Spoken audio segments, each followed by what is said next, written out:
The liturgy is becoming the true playground of the Church's future. They don't say it openly, but it's evident. On the one hand, increasingly stringent restrictions.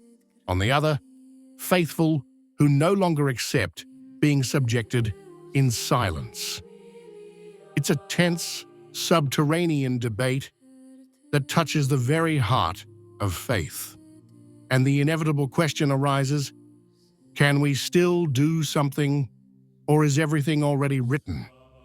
Stay with us to understand.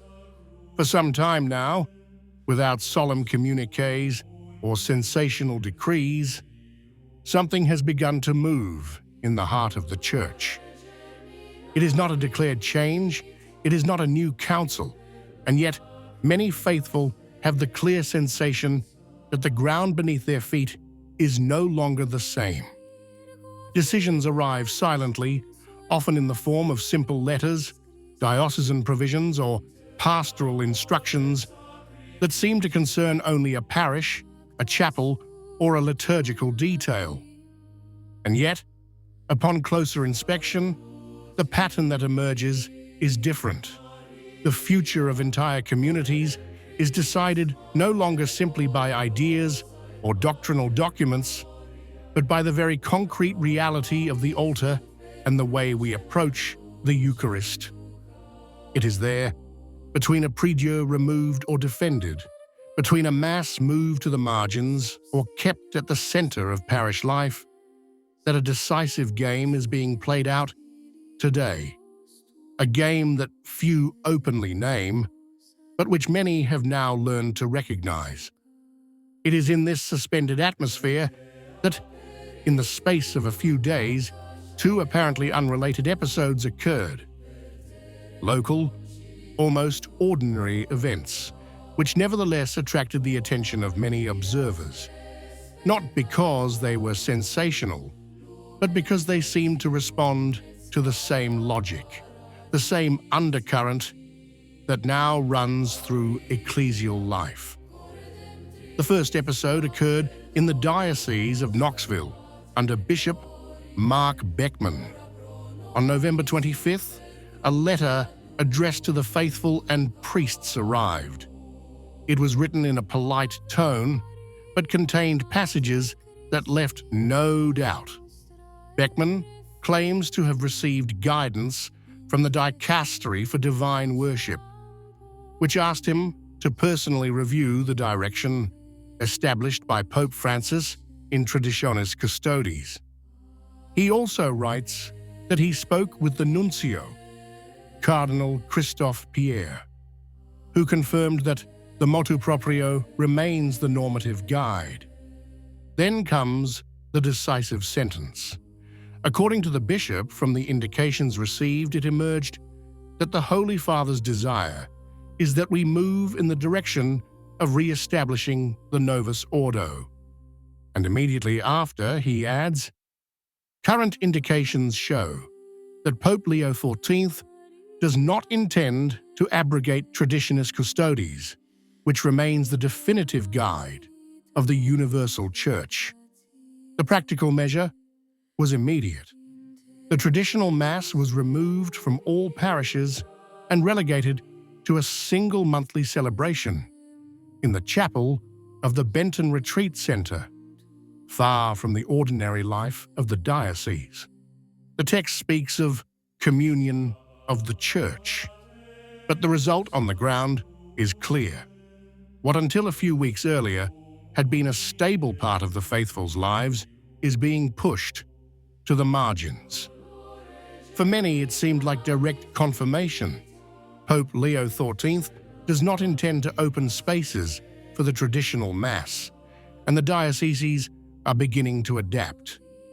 The second incident erupted a few days later, this time in the Diocese of Charlotte, in the large and vibrant parish of St. Mark in Huntersville. There's no official letter here, but a statement from the pastor after a meeting of the Presbyteral Council. The message initially seems innocuous. Communion kneelers could be removed on a voluntary basis. A pastoral choice, they say, a simple adjustment, a step toward a more uniform style of celebration. Ultimately, however, the real motivation emerges clearly. The request apparently came from Bishop Michael Martin, who expressed the desire to remove kneelers from churches. This time, however, the reaction isn't silent. The faithful of San Marco decide not to remain idle. First with direct questions, then with orderly but determined petitions, they explain to the parish priest that the possibility of receiving the Eucharist kneeling is not a detail, but an essential spiritual posture.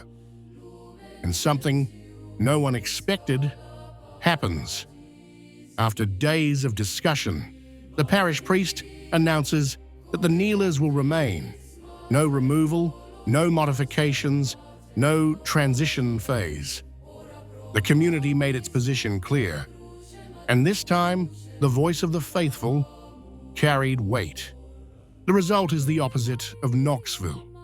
While one diocese pushes the old Mass away from parishes, another parish manages to stop a measure that many had perceived as a sign in the same direction. A small victory, certainly, but enough to demonstrate that not everything proceeds in one direction. Looking at these two episodes side by side, one gets the impression not of chaos, but of something more subtle. A church moving in divergent directions, almost as if testing its own limits. There is no official statement, no unified line, no openly spoken word. Yet, to those who look closely, it's clear that the real battleground is not ideological, but liturgical. On the one hand, obedience and the communion of the Church are invoked. On the other, communities emerge that demand at least the preservation of what for them represents the heart of their lived faith. Two gestures, a Mass relegated far from the parishes and a kneeler that remains in its place. Two decisions that speak volumes. Because if one diocese pushes in one direction and another community resists, the question that creeps in, at first quietly, then increasingly urgently, is a single one. Where is the Church really going? Amid these conflicting decisions, one fact emerges that no document can erase. The faithful have real weight. When a community moves together with determination, but without hysteria, its voice does not fade into thin air.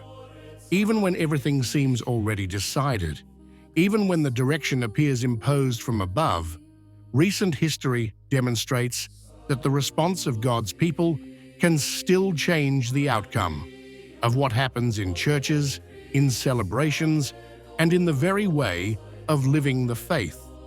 This isn't about rebellion, nor about defiance.